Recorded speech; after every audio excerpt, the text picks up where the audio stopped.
오늘은 종려주일입니다. 종려주일은 이스라엘의 그 절기에는 없습니다. 그런데 예수님이 오심으로 인해서 부활절 한 주 전을 종려주일하고 이렇게 정해놓고 결정을 하고 섬기고 있습니다. 지난주의 말씀은 우리가 하나님의 제자가 되려면은 서로 사랑해야 된다 그랬죠. 사랑하면은 하나님이 뭐가 된다? 제자가 된다. 예수 그리스도의 제자가 된다. 그래서 그 사랑은 바로 예수 그리스도의 사랑을 뜻합니다. 근데 그 사랑이 어떤 사랑인가를 이제 오늘 우리가 이제 알게 되겠죠. 모든 사람은 내일을 더 잘 살았으면 좋겠고 더 행복했으면 좋겠고 소망을 가지고 오늘보다는 내일이 더 좋아야겠죠. 여러분과 저도 다 마찬가지입니다. 오늘 잘 먹고 파티도 하고 그러는데 내일 전체 모여가지고 운동장에 모여서 주인이 와서 몽둥이로 후드려 팬다 그러면 오늘 파티 안 하는 게 좋습니다. 그냥 그 기다리는 게 낫지. 어떻게 덜 아플까. 내일이 항상 더 좋아야 돼요. 감옥에 있는 사람들이 가장 좋은 소식을 듣는 것은 감옥에서 나와서 이제 자유의 몸이 됐다라는 것이 가장 좋은 소식인 건 줄 알고 있어요. 그런데 그보다 더 좋은 소식이 있대요. 그게 뭐냐 그랬더니 사형수들이 사형을 면하고 무기징역으로 감형될 때 그렇게 기쁘답니다. 사형수들도 죽음을 포기하고 살지만 그 죽음이 있다는 사실에는 사실 그 안에 두려움이 있습니다. 왜 두려움이 있느냐? 죽음 후에 어떻게 될지 모르니까. 예수를 안 믿어도 이 두려운 거예요. 왜? 죽음 후에 무슨 일이 벌어질지 아무도 모르니까 두려운 것입니다. 예수 믿는 사람들이 특별히 새벽기의 성도들은 죽음은 뭐 그만이지 뭐 가봐야 되지 이런 소리 하면 큰일 납니다. 우리 새벽기의 성도들은 죽으면은 우리가 말로만 듣던 예수 그리스도를 만나는 천국으로 직행합니다. 네, 바로 가요. 그래서 여러분들과 저는 죽음을 준비하며 살아가는 그리스도의 제자들이 되어야 될 줄로 믿습니다. 특별히 이제 연세들이 드시고 몸이 아프신 분들 이제 건강이 회복되셔야죠. 그러면 아이 뭐 살만치 살았는데 뭐 이제 괜찮아 이렇게 말씀하시는 것도 좋지만은 더 살아서 뭐 해야 돼요? 복음을 전해야 되는데 하나님이 살려주실 줄 믿습니다. 이렇게 소망을 가져야 돼요. 이 땅에서의 소망이 우리 여러분과 저의 소망이 되어서 땅끝까지 큰 소망으로 이어질 줄 믿습니다. 우리는 하루하루 계획을 세우면서 살잖아요. 여러분과 저는 운동도 하고 또 음식도 잘 조절해서 먹고 또 어쨌든 내일 더 좋은 일을 만들기 위해서 땀을 흘리고 다른 사람도 그 전하고 이렇게 더 좋은 내일을 더 나은 행복을 위해서 살아갑니다. 우리 교회에 지금 수술을 하고 또 박만호 성도님이 팔을 여기 다 다쳤는데 쪼가리가 막 나서 어려움이 있었는데 지난주에 수술을 잘 해가지고 다 찾아가지고 아주 수술이 잘 끝냈답니다. 수술을 왜 해요? 내일 더 좋은 그 삶을 위해서 수술을 하는 것입니다. 그런데 그렇게 수술이 다 했다 그래도 그 팔이 뭐 영원한 게 아니에요. 또 나이가 들면 그 팔도 이제 쓸 수가 없을 때가 옵니다. 영원한 그 소망과 영원한 목적 이것이 우리 안에서 떠나면 큰일 나죠. 일이 중간에 뒤틀어질 때도 있고 사다리가 뭐 튼튼하게 해서 잘 온다 할지라도 자기도 모르게 사다리를 잘못 짚어가지고 떨어질 일들은 아무도 모릅니다. 예상을 못해요. 그래서 우린 계획을 세워서 그 소망이 여러분들이 땅에서 가지고 있는 이 소망도 땅에 있는 동안 멋지게 이루어져 가지고 그 소망을 가지고 살아가기를 우리가 원하고 있습니다. 그걸 계획이라고 합니다. 계획. 그런데 오늘 이 주님이 말이에요. 그 계획을 그분은 전지전능하신 분이에요. 그래서 앞일을 다 아시는 분이에요. 근데 계획을 제자들에게 말씀하십니다. 여러분이 쉬운 말로 말하면 야, 나 오늘 죽으러 간다 이렇게 얘기하시는 거예요. 그러나 이제 성경적인 언어로 보면은 이제 이방인들에게 넘겨져 희롱을 당하고 능욕을 당하고 침뱉음을 당하겠으며 결국은 채찍질을 하고 그를 죽일 것이고 죽으러 간다는 뜻이죠. 예루살렘에 들어가야 돼요? 안 들어가야 돼요? 들어가지를 말아야 됩니다. 살기 위해서는.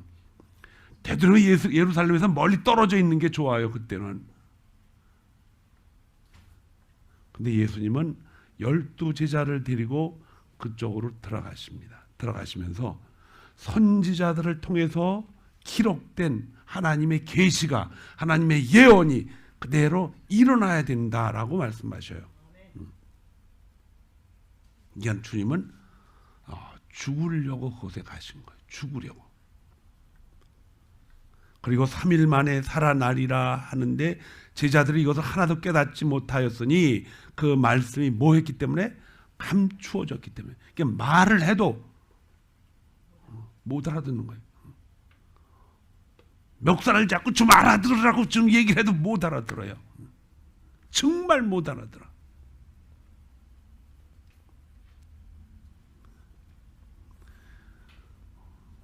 살다 보면 어두운 이야기가 많이 나오죠. 슬픈 이야기도 오고. 우리는 더 좋은 내일을 살기 위해서 그 어둠의 일을, 슬픈 일들을 자꾸 생기니까 그걸 없애버리려고 우리는 이제 굉장히 육신을 가지고 아주 노력을 많이 합니다. 운동도 하고 사업이 좀 어려우면 더 쉬운 방법으로 갈 수 없을까? 또 다른 사람의 요청도 필요하고. 그런데 주님이 이 땅 위에 어둠을 제거하러 오신 게 아니에요. 어둠이 어둠을 만드는 것이 아니에요.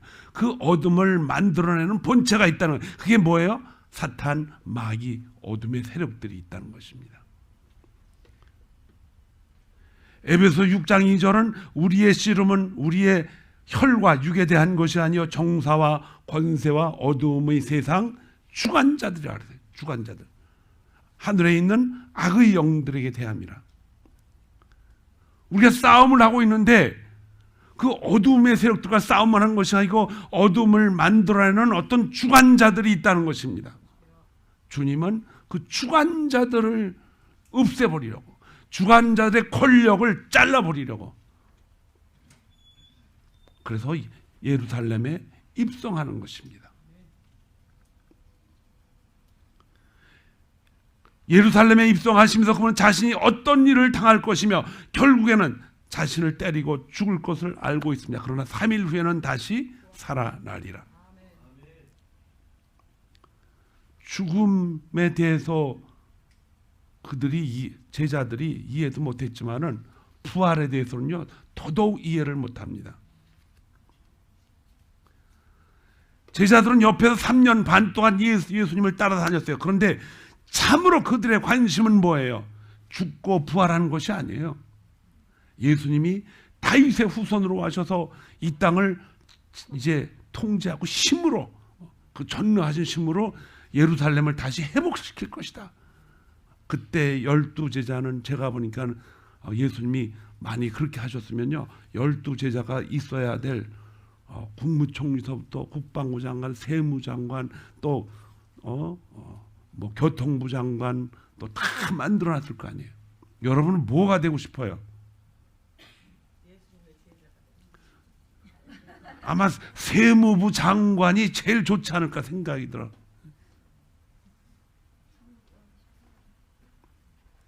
그렇게 예수님이 예루살렘에 입성하는데 이제는 왕으로 오실 그 하나님. 그래서 제자들이 옷을 벗어서 나귀 등에다 얹고 사람들이 박수치고 종려나무 가지를 깔고 옷을 깔아줘서 이제 예루살렘이 회복될 것이다 라고 하며 얼마나 기뻐했습니까? 그런데 예수님이 십자가에 매달려서 죽고 침을 뱉고 이제 조롱을 당하고 그리고 채찍 맞아서 죽을 것이다 라고 얘기했는데도 이 기가 뭐예요? 그걸 뭐라 그래요? 마이동풍. 못 알아들어요. 못 알아들어. 제자들이 못 알아들었다는 거예요. 멀리 떨어져 있는 사람은 좀 그래도 넌 멀리 떨어져 있으니까 못 알아들어도 괜찮아 얘기하고 있지만 옆에서 3년 반 동안 얘기하고 듣고 깨닫고 병자를 고치시고 많은 기적을 행한 것을 본 제자들이 옆에서 내가 죽을 것이고 3일 후에 다시 살아날 것이다. 관심도 없어요. 아마 그 얘기를 들은 베드로나 또 이 얘기를 들은 누가, 요한 이런 얘기 들은 사람들 그럴 거예요. 저분이 가끔 이상한 소리 하셔. 뭔 소리인지 모르겠어. 하여튼 못 알아듣는 거예요. 왜 못 알아듣습니까? 그거에 대해서 알 수 있는 이 기나 마음에 이런 것이 다 닫혀 있다는 것입니다. 온전히 그들이 관심 있는 건 뭐예요? 먹고 잘 살고 내일을 위해서 풍족하게 살고 자유스럽게 저 로마 사람들은 지 나라로 가고 쫓아버려서 다윗이 그냥 온 나라를 통치했던 것처럼 예수님이 다윗의 후손이니까 그분이 오셔서 우리를 다 그렇게 해주실 것이다. 그때에 예수님 혼자 하실 수가 없지. 그래서 다 각 방에 또 사람을 세워야 되니까 내가 갈렙이고 내가 모세고 다 그것만 생각하고 있는데 야 내가 죽고 3일 후에 살아날 거야. 에? 아이 뭐 알았어요. 목사님 빨리 권사님 빨리 갑시다. 그 얘기밖에 안 들리는 거예요. 앞에 앉혀놓고 예수님이 자세히 얘기해도 알아들을 수가 없습니다. 왜냐하면 그들은 하나님 나라에 대한 눈을 뜰 수가 없었어요. 아직 시기가 안 되었다는 것입니다. 그래서 일주일의 이 기간은 엄청나게 중요한 것입니다. 예수님은 바로 성전에 가서 성전에서 양을 팔고 이제 계산하는 사람들 거기에 가서 뭘 합니까? 다 뒤집어 엎어놓으셔요. 그 전에도 보았을 때인데 그때는 그냥 놔두셨어요. 말씀만 전하시지만 이번에는 그렇게 해서는 안 될 일을 저지릅니다. 그리고 말씀하시죠. 내 집은 만민이 기도하는 집이라. 너희는 하나님의 성전을 도둑의 굴로 만들었다고 비난하면서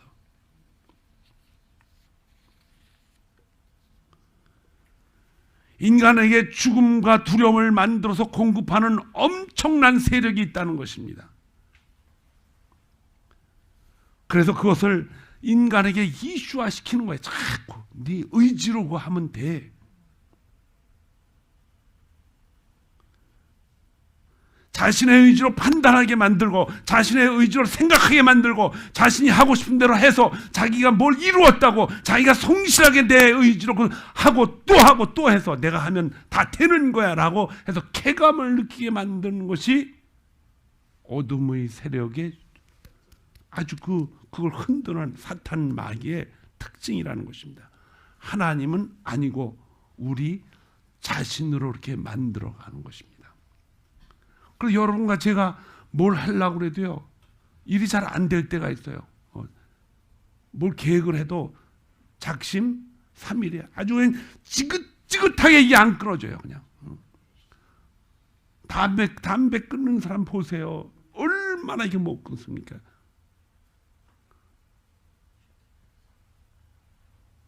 술을요 못 끊습니다.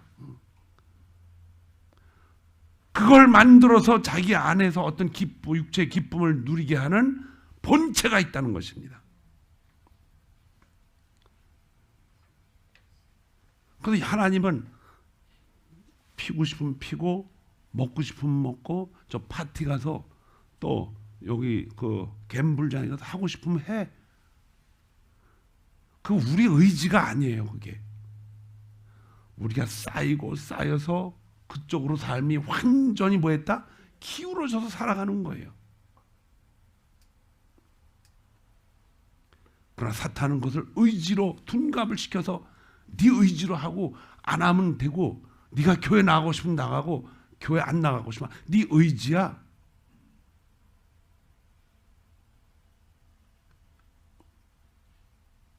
하나님이 인간을 그렇게 창조하셨어요. 좋아하는 쪽으로 뭐 하도록? 키울도록.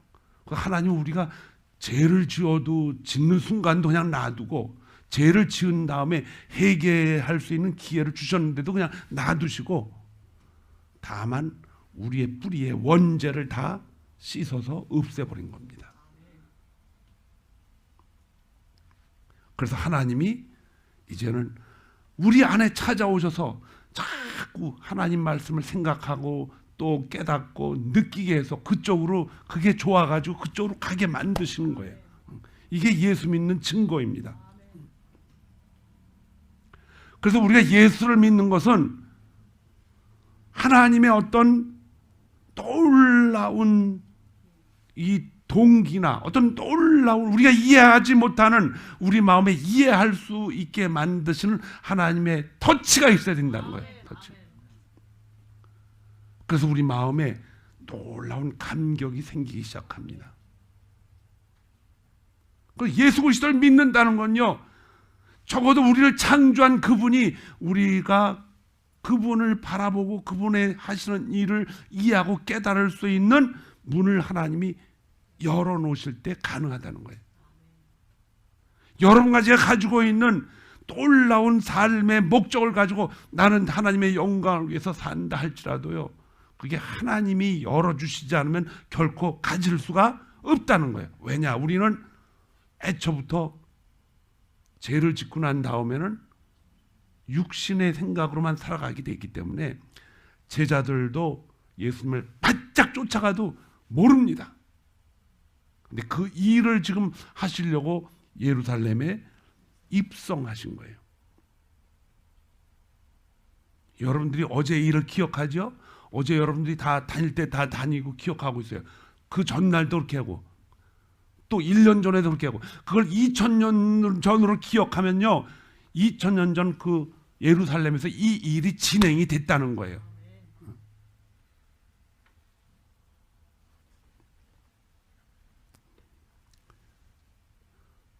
사탄입니다. 사탄, 마귀, 어둠의 세력. 그로부터의 관계를 끊어버리기 위해서 하나님이 우리 안에 들어있는 원죄를 잘라버림으로 인해서 없어지면 거룩한 성령이 이제 그 자리를 들어오실 수가 있다는 거예요. 이 일을 하나님이 하시기 위해서 독생자 예수 그리스도를 이 땅에 보내셨습니다. 어둠과 어둠을 통해 인간에게 아픔과 슬픔과 고통을 주는 그 어둠의 세력들, 그 고통을 몰고 오는 사탄의 존재를 여러분 짐작만 해봐도요, 영적인 세계는 우리가 이해하지 못한다 그러지만 그런 어두운 세계를 이제 주무르고 있는 사탄의 존재가 있다는 것입니다.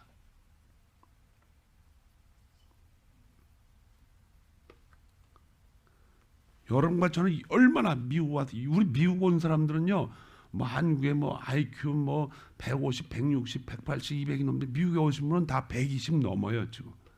얼마나 머리가 좋습니까? 다 머리가 좋으신 분이야. 이게 머리 좋으신 분이 다 교회 오니까는 이게 육신의 힘으로 생각하는 머리를 목회도 머리로 하면요, 교회 산산조각이 납니다.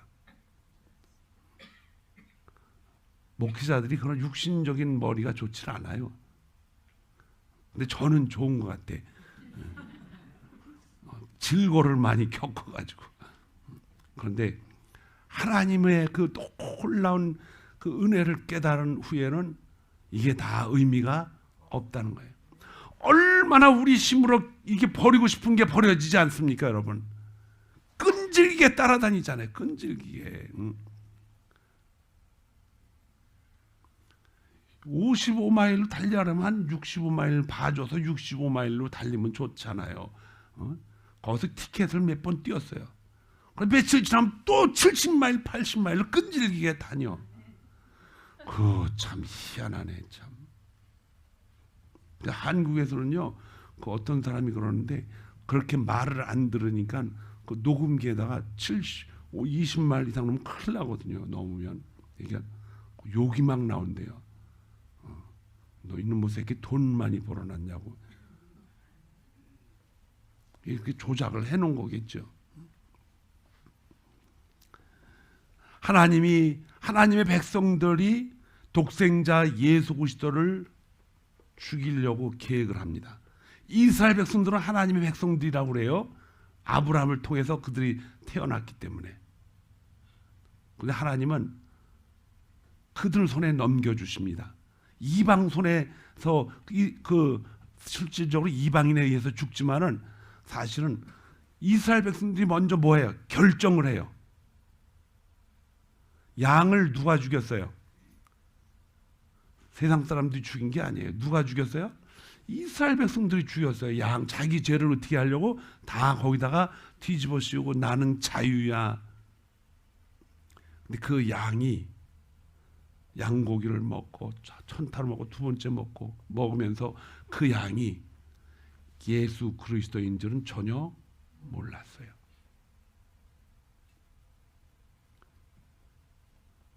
그들이 화목제를 하나님 앞에 드리면서도 그 양의 고기를 하루와 이틀 동안 너희들이 다 먹어라. 그런 세 번째 날은 먹지 마라. 그런데 그들이 양고기를 먹으면서 제사를 드리면서 그 제사에 사용된 그 양이 하나님의 아들 독생자 예수 그리스도의 대속물의 모델인 줄을 전혀 몰랐던 거예요. 왜 하나님이 그렇게 해서 독생자 예수 그리스도를 죽이셨습니까? 독생자 예수 그리스도 죽고 우리 죄를 그렇게 씻어 가심으로 인해서 놀라운 천지개벽이 일어납니다.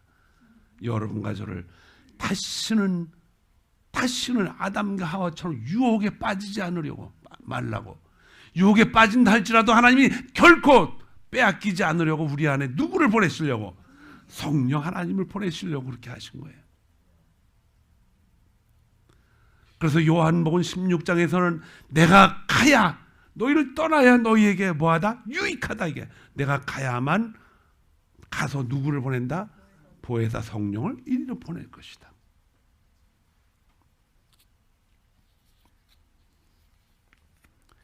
이 일은 하나님이 오랜 시간 동안 이미 계획을 해놓으신 것입니다.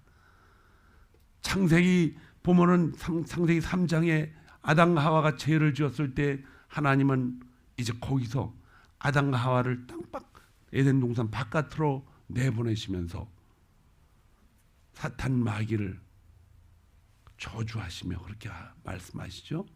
여자의 후손이 너의 머리를 칠 것이다. 이사야 7장 14절은 주께서 친히 그 징조를 너희에게 주실 것이다. 보라, 처녀가 잉태하여 아들을 낳을 것이요 그의 이름을 임마누엘. 임마누엘은 우리와 영원히 함께 하실 하나님. 이사야 99장 6절은 이는 한 아기가 우리에게 낳고 한 아들을 우리에게 주신 바 되었는데 그의 어깨에는 정사를 메었고 그의 이름은 기묘자라 모사라 전능하신 하나님이시라 영존하시는 아버지라 평강의 왕이시라. 한 아기가 우리에게 낳는데 그분은 전능하신 하나님이라 이렇게 말씀하십니다. 스가랴 9장 9절에는 시온에 따라 크게 기뻐하라. 예루살렘에 따라 즐거이 부를지어다. 보라, 내 왕이 내게 임하나니 그는 공의로우시며 구원을 베푸시며 겸손하시며 나귀를 타시나니 나귀의 작은 것 곧 새끼니라. 새끼 타고 들어오실 거라는 거예요. 오늘 우리가 교동문에 읽은 53장 3절에서 7절은 그는 멸치를 받아 사람들에게 버림받았으며 간고를 많이 겪었으며 질고를 아는 자라 마치 사람들에게 그의 얼굴을 가리는 것 같이 멸시를 당했다. 여러분 잘 안 쳐다보면 어떻게 돼요? 멸시하는 거예요. 그거. 여러분 얼굴 쳐다보고 얼굴 피하면 돼요, 안 돼요? 보면 어떻게 돼요? 반갑게 웃고. 그래야 우리 그리스도의 제자예요. 쳐다보고 짝째를 보고 이렇게 하면요, 성경에 그랬어요. 멸시하는 거라고. 그러니까 누가 얼굴을 봤다 그러면 얼굴을 어떻게 해야 돼요? 활짝 웃고 반겨이 맞아줘야 돼요. 한번 옆 사람 좀 보세요. 활짝 웃고 반겨이 맞아보세요. 반갑습니다. 시작.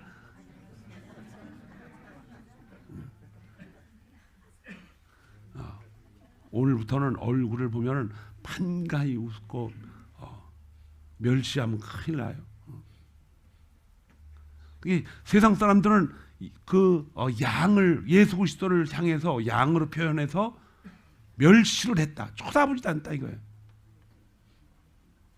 그리고 그를 향해서 그런 징벌을 받아 하나님께 맞으며 고난을 당한다 하였노라. 그런데 거기에 그의 찔림은 우리의 허물 때문이요 그가 상함은 우리의 죄악 때문이라. 그가 징계를 받음으로 우리는 뭘 누린다? 평화를 누리고 그가 채찍에 맞음으로 우리는 나음을 입었도다. 우리는 다 양 같아서 그릇 행하여 각기 제 길로 갔거늘 여호와께서는 우리 모두의 죄악을 그에게 뭐했다? 담당시키셨다. 담당시키셨다. 그가 곤욕을 당하여 괴로울 때에도 그의 입을 열지 아니할 것이며 마치 도수장으로 끌려가는 어린 양과 털 깎는 자 앞에서 잠잠한 양같이 그의 입을 열지 아니하였도다.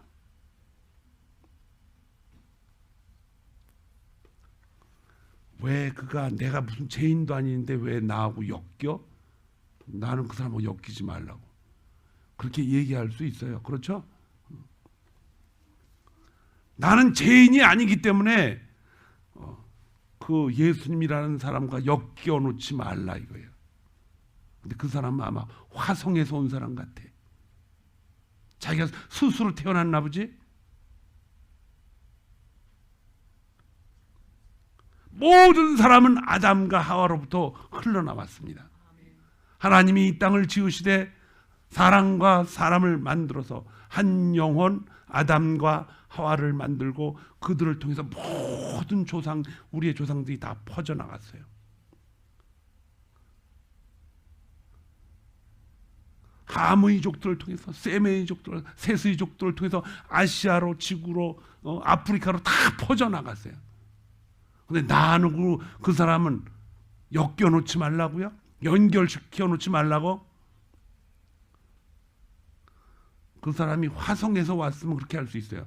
만약에 그도 거기에 있다면은 그는 그래도 그렇게 얘기를 한다면 그 사람을 뭐라 그래요? 소나 돼지나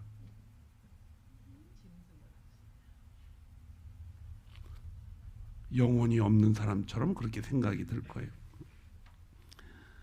예수님은 예루살렘 입장 그 안에 들어가셔서 이렇게 말씀하십니다. 누가복음 19장 42절 44절까지 보니까 너희가 오늘날 평화에 관한 일을 들었다면 좋을 뻔했다. 그걸 이해했으면 좋을 뻔했다. 지금 너희 눈에 그것이 숨겨졌도다. 그날이 올 것이다. 내 원수들이 토성을 쌓고 너를 둘러 사면으로 가두고 또 너와 및 가운데 있는 내 자식들을 땅에 메어치고 죽이고 돌 하나도 돌 위에 남기지 아니하리니 이는 너희가 내가 너희에게 권고하는 그날을 내가 알지 못하기 때문에 일어나는 일이다. 얼마나 비극적인 이야기입니까? 예루살렘은 결국은 예수님 돌아가신 다음에 70년 후에 완전히 망해집니다. 예루살렘을 지키려고 많은 유대인들이 노력을 했지만요, 결국은 거기서 예루살렘 성 꼭대기에서 전부 자살을 해서 죽고 그래요. 더 이상 견디지 못하니까. 하나도. 그래서 지금 예루살렘 가보면 다 파괴돼서 아무것도 없죠.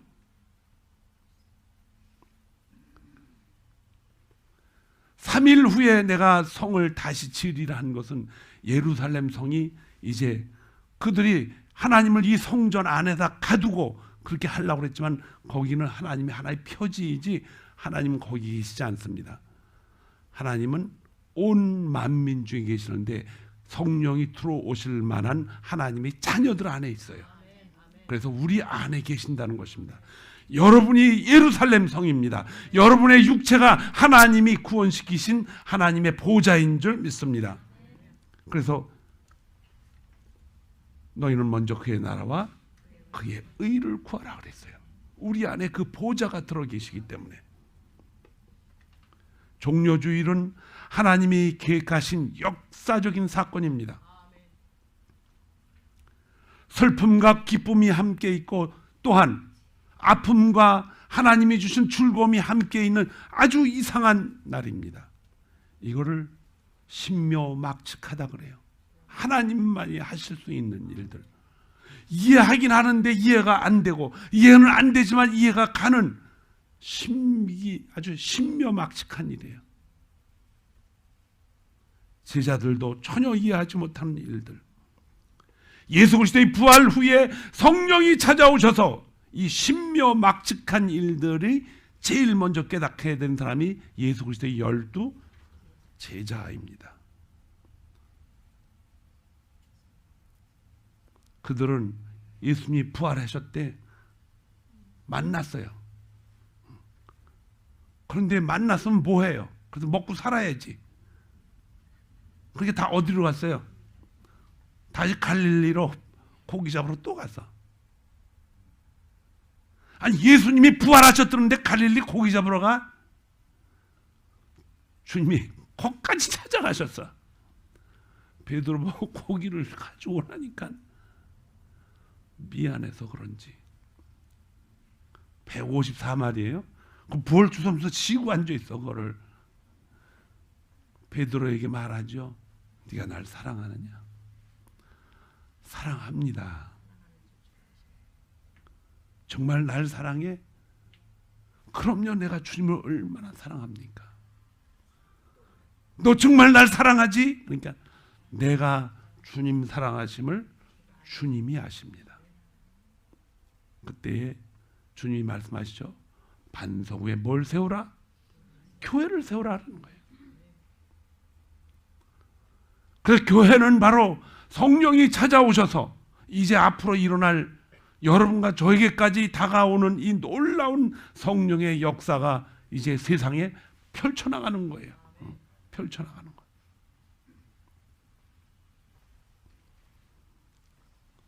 그래서 우리는 이 신묘막측한 일을 통해서 12제자를 보면요. 이제 11제자인데 한 사람을 더 포함해서 12제자가 되는데 그들이 편하게 죽은 사람이 없어요. 그 12명의 제자들이 죽은 일지를 일반 학자들이 적은 거 보면요. 베드로는 거꾸로 매달려서 죽었고 다 강도에 칼 찔려 죽고 매 맞아 죽고 복음 전하다가 돌로 맞아 죽고 굶어 죽고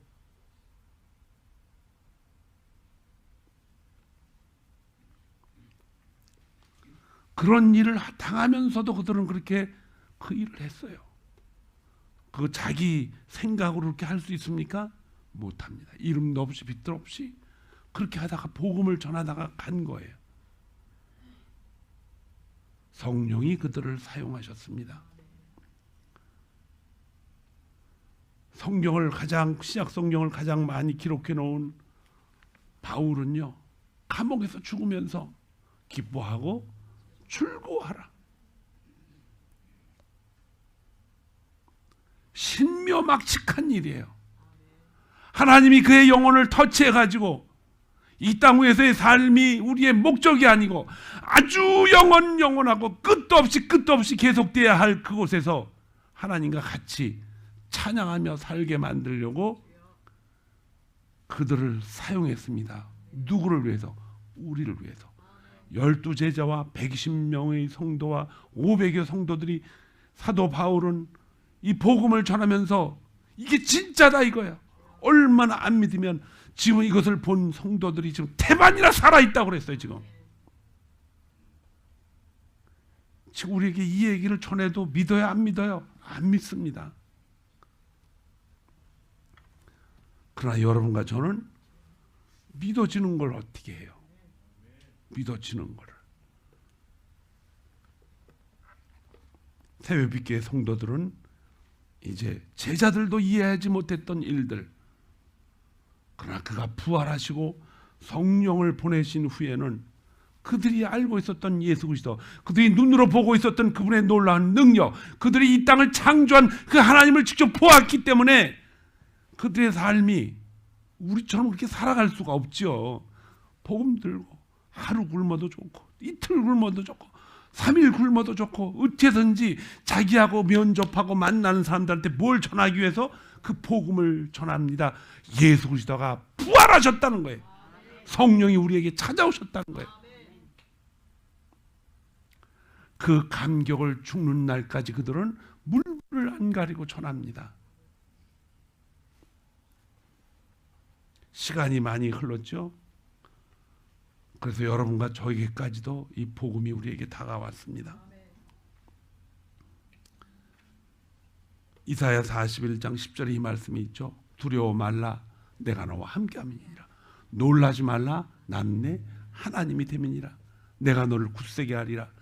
참으로 너를 도와주리라. 참으로 나의 의로운 오른손으로 너를 붙들리라. 이 말이 믿어집니까, 여러분? 믿어져요. 믿어져요. 우리가 믿고 있어 예수 그리스도를 믿는 죽음과 부활 전에 있었던 제자들의 모습과 그 후의 제자들의 모습은 완전히 100% 틀립니다. 누가 그 사람들을 그렇게 변화시켜요? 3년 반 동안 교육받아서? 아니에요. 그들 안에 성령이 임하셨습니다. 임하시니까는 그들이 3년 반 동안 예수님을 알았던 것을 다시 회상해 보니까는 이것이 이래서 우리 안에 들어와 있구나. 그래서 복음을 전하게 된 것입니다. 우리는 이제 반대예요. 그들은 이제 먼저 배우고 성령이 임해서 그 일을 엄청나게 죽음을 내놓고 했지만 여러분과 저는 반대가 됐어요. 먼저 누가 들어오셨어요? 성령이 우리 안에 들어오셔서 이제 그 들어오신 하나님의 놀라운 지혜를 통해서 우리는 뭘 배웁니까? 성경을 배우는 거. 거꾸로 되어 있어요. 그런데 만약에 우리도 제자들처럼 그렇게 됐으면요, 여러분과 저 여기 못 살아요. 다 비행기 타고 저쪽 어디 어제 지난주에 아프리카에서 오신 선교사님이 오셨는데 그분뿐만 아니고요, 우리 다 그쪽으로 갈 수밖에 없어요. 그런데 하나님은 그걸 원하지 않아요. 우리가 사는 곳에 어디 땅 끝까지가 우리 사는 곳이에요. 사실은 그곳에서 뭐하라? 복음을 전하는 뭐가 되라? 증인이 되라는 거예요. 증인이 되라. 증인이 되려면 어떻게 돼요? 예수님의 제자가 돼야 됩니다. 아주 가까운 제자가 돼야 돼요. 3년 반 동안 예수님을 따라다니면서 오직 저분이 절대로 날 배반하시지 않을 뿐이지, 주님은 배반 안 하셨어요. 근데 결국은 주님이 배반하셨어. 왜? 다 버리고 그냥 돌아가셨기 때문에. 살아서 배반했으면은 가서 그 예수님한테 가서 왜 이렇게 배반했냐고 재판장 앞에 가서 따지고 그럴 테지만은 죽으신 걸 어떻게 해? 이게 다 떠났지. 근데 떠나고 나서 그분이 뭐 하셨어요? 부활하셨어요. 부활하시고 다시 찾아오신 거예요. 도마는 예수님이 부활하셔서 이제 사람들이 그분 다시 살아나셔서 했더니 뭐라 그래요?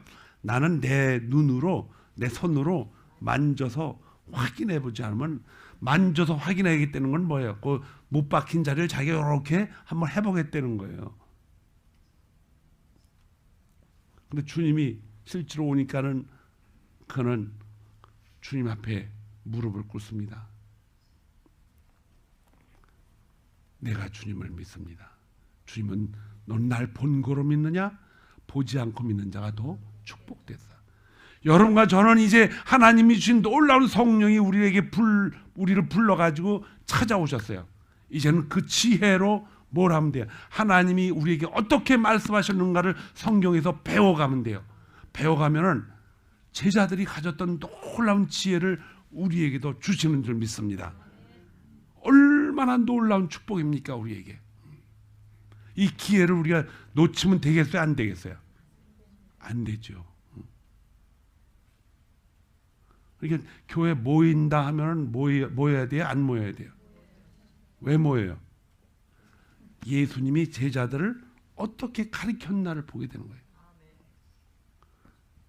성령이 우리 안에 임하셔서 좋죠. 근데 이게 어떻게 임했는지 알려면 그 안에 자세하게 봐야 돼요. 그걸 봐야 성령이 그 길을 갈 수 있도록 연결을 시키시고 일하게 하십니다. 우리 이제 다음 주 몇 주간은 이제 테레비를 여기다 다룰 거예요. 테레비가 저 안에 있어요. 그러니까 테레비가 왔다고 좋아하면 안 돼요. 그거를 어떻게 설치해야 되는지 그 안에 자세히 디렉션이 있단 말이에요. 그거 보고 그대로 달아야겠죠. 그래야 안 그래요. 아니 맨날 저 테레비 저 안에 박스에다 놓고서 와 우리 테레비 왔네. 이거 테레비 이제는 큰 테레비 보고 예배 드릴 거야. 맨날 떠들어봤자 소용없어요. 그걸 뜯어가지고 어떻게 달고 달아서 전기를 어떻게 꽂고 이게 잘 이렇게 해야 돼요. 그러려면 거기 안에 들어있는 뭐가 있어요? 디렉션이 있단 말이에요.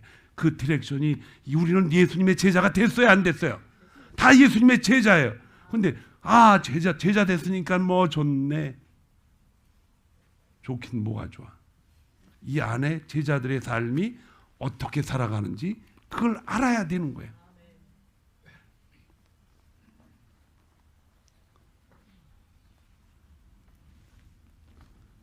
교회에서 이해가 안 되면 그냥 믿으면 돼요. 이렇게 말씀하시지를 말기 바랍니다. 저는 집사로 제가 신앙생활하면서 목사님 이게 의문이 생겨요. 아니 성령이라는 게 뭐예요 도대체?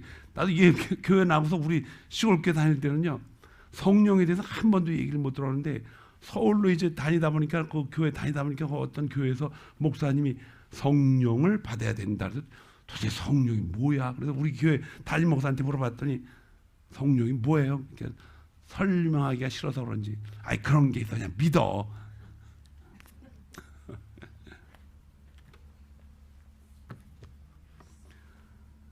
여러분과 저는 하나님이 예수 그리스도 제자들하고 틀려요. 제자들보다 훨씬 좋은 위치에 와 있어요. 제자들은 배우고서 얼마나 힘들었겠어요. 그 일이 무슨 일인지도 몰랐죠. 우리는 배우지도 않았는데 그분이 먼저 들어오셔서 이제 가르쳐 주겠다고 주님이 난리를 피시는 거예요 지금. 내가 가르치면 너 이거 알아들을 수 있고 이해할 수 있고 다 할 수 있어. 그러니까는 한번 해봐. 그래서 아이들 학교 데려다 놓고 공부하기 싫은 사람들은 어떻게 돼? 아이들은 몰래 빠져서 개구멍 타고 바깥에 나간다고. 공부 잘 해요 안 해요? 그럼 못하지. 하나님이 우리 부모님들이 잘 키워서 건강하게 하고 똑똑하게 만들었으면 그거 갖고 살면 큰일 나요. 그럴 때 이제 학교 가서 뭐 해야 돼요? 똑똑한 거를 어떻게 어디다가 뿌려야 되는가를 잘해서 배워야 된다는 거예요. 이해가 되죠? 왜 우리가 성경을 자꾸 읽고 배우고 여기서 무언가를 캐내야 되는가? 이게 보물입니다, 여러분. 보물이에요. 하나님은 먼저 예약을 해놓으셔요. 먼저 계시를 한다는 거예요. 먼저 일 터진 다음에 계시하지 않아요. 먼저 계시를 합니다. 그래서 주님이 오늘 말씀 가운데서 뭐라 그랬어요? 선지자들이 이렇게 해놨는데 내가 장본인인데 내가 가서 죽어야 한다. 그 일을 이루시는 것입니다. 이게 성경의 마지막 예언에 대한 실천입니다. 이제 한 가지만 남았어요. 그게 뭐예요? 다시 오실 예수 그리스도. 그분은 이제 다시 오실 거예요. 그때는 뭘로 오셔요? 심판주로 오십니다. 심판주로 오셔서 이제 믿는 것과 믿지 않는 것, 예수 그리스도를 믿음의 자녀를 가지고 하나님을 따라가는 믿음의 자녀들과 자기 중심으로 살아가겠다라고 하는 믿음이 없는 사람들 갈라놓으시고 완전히 갈라놓으십니다. 완전히. 주님이 십자가에 매달리던 그날 천둥번개와 하늘이 무너졌다 그랬어요. 이게 무슨 얘기예요? 예수님도 울었지만은 하나님도 울었다는 거예요. 성령 하나님도 울었다는 거예요. 창조의 신이 이 땅에 와서 창조된 인간, 그것도 더군다나 하나님이 선택한 민족들에 의해서 죽임을 당하시고 그걸 자기 손으로 죽일 수 없으니까 이방인 손에 매달려서 죽게 만들고, 얼마나 비참한 사건입니까? 그러나 그분이 부활하셔서 그렇게 하신 이유는 뭐예요? 헬라인이나 유대인이나 다 하나님이 구하시려고. 그래서 이제 다시 이제 심판주로 오실 때에는 그런 거 따질 시간도 없습니다. 전쟁이 난다 그러면요, 미리미리 다 준비해가지고 D-Day가 되면요, 어떤 일이 벌어져요? 그때는 준비할 시간이 없어요. 그냥 나가서 싸워야 돼요. 전쟁이 실제로 벌어졌을 때는요, 성경에 뭐라 그럽니까?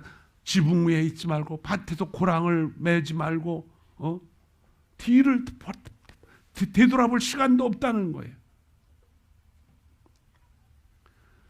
등불을 준비하고 신랑을 준비하는 열 처녀 가운데 다 준비한 것 같은데 기름을 준비하지 못한 처녀들은 그걸 가지고 살아갔다가 다시 와도 소용이 없다는 거예요. 그날을 우리가 준비해야 됩니다. 우리에게 건강이 있을 때 하나님을 향해서 하나님이 주신 놀라운 지혜를 이미 주셔가지고 이것 가지고 제자의 삶을 살으라 그랬을 때 시간이 있어요. 움직일 수 있을 때 하라는 것입니다. 말할 수 있을 때 하나님의 말씀을 듣고 기도하라는 것입니다. 그리고 행동할 수 있을 때 여러분 1, 2, 3, 0 운동을 하라는 거예요. 침상에 누우면 못합니다. 하나님이 부자에게 너희가 오늘 숨쉬고 창고에 많이 가두고 있다 할지라도 내일 내가 너의 생명을 걷어가면 그것이 누구의 것이 되겠느냐. 우리 조상들은 그렇게 살다 갔지만 믿음의 조상들은 그렇게 살지 않았죠. 그들은 준비하다가 갔습니다. 내가 너를 굳세게 하리라. 참으로 너를 도와주리라. 주님이 우리를 돕겠다고 한 약속은요, 십자가에 매달리면서 돌아가신 하나님의 언약 가운데 이루어진 것처럼 다 이루어지십니다. 너희는 먼저 그의 나라와 그의 의를 구하라. 그리하면 이방인들이 필요로 하는 것까지도 뭐하리라? 다 채워주시리라. 다 채워주리라. 성령을 받으면 땅끝까지 증인이 되라고 하지 않고 증인이 될 것이라고 그랬어요. 여러분, 우리 안에 성령이 찾아오셨습니다. 이제 이번 주간은 바로 이 일을 계획하시고 예루살렘 성에 입성을 하셔서 이제 금요일 날 예수님은 이 십자가에 매달려 죽으십니다. 근데 그 전날 목요일 날 밤에 주님이 기도하면서 마치 땀방울이 떨어져 뭐가 되듯이 핏방울이 되듯이 기도를 하십니다. 금요일 날 죽으시고 3일 후에 부활하셨어요. 어떤 사람이 3일을 금요일 날 죽으면요, 토요일, 주일 또 월요일 날 죽었으니까 월요일 날 죽는데 왜 주일 날 죽었냐고. 그리고 자꾸 물어요. 그래서 이스라엘 사람들은요, 우리하고 계산법이 똑같아요. 태어나면 그날을 한 살이라고 그래요. 그러니까 금요일이 하루예요. 금요일 하루. 그리고 그 다음 날은 안식일이에요. 안식일은 평안한 날이에요. 그것이 이틀째예요. 그리고 안식일이 다 지나서 그 다음 날, 그게 지금 로마 달력으로는 주일이에요. 일요일. 그게 그때가 3일이에요. 3일째 그분이 뭐 하셨어요? 부활하셨어요. 이스라엘 달력은 안식일이 토요일입니다. 그러니까는 그들이 안식하는 날 주님은 뭘 하셨을까? 안식일을 피하게 만들기 위해서 그들은 안식일 전에 죽였어요. 예수님을. 안식일 날 죽일 수가 없죠. 사람을 어떻게 죽여요? 6월절 날 죽였다는 거예요. 6월절 날 그들이 양을 잡아서 문설주에 바르고 예루살렘을 탈출하던 그날 예수님을 그날 죽였어요. 그리고 그 다음 날 안식일, 아무것도 하지 않는 날, 주님 따라서 사막을 빠져나와야 되는 그날, 너희가 양의 피를 바르고 양고기를 다 먹고 신발을 신고 어떻게 하라? 이제 허리에 끈을 끼고 다 준비된 상태로 그 다음 날을 맞이하라는 거예요. 이건 무서운 명령입니다, 여러분. 그때 준비가 안 된다는 거예요. 미리미리 준비해서 14일째 되는 날 양을 이제 죽여가지고 해가 질 무렵에 죽이고 그 피를 문설주에 바르고 이웃에게도 남겨주고 다 나눠 먹고, 먹을 때 새벽까지 하나도 남기지 말고 허리띠를 메고 신발을 끼고 떠날 준비를 해라.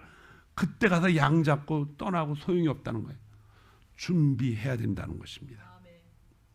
예수 그리스도가 금요일 날 죽으시고 그 다음 날 안식일이고, 안식이 지난 다음에 그 다음 날 부활하셨습니다. 여러분과 저는 부활주일이 소중하지만은 이제 이 종료주일과 고난주간도 우리에게 부활의 의미와 성령이 오시는 그 놀라운 과정을 만들기 위한 하나님의 고통이 시작되는 날입니다. 이제 우리는 오늘부터 이제 보니까 릴레이 금식 기도를 저기다 적어놨어요. 여러분 하루에 한 끼, 한 달에 한 끼라도 굶으면서 한번 저 이름을 적어놓으세요.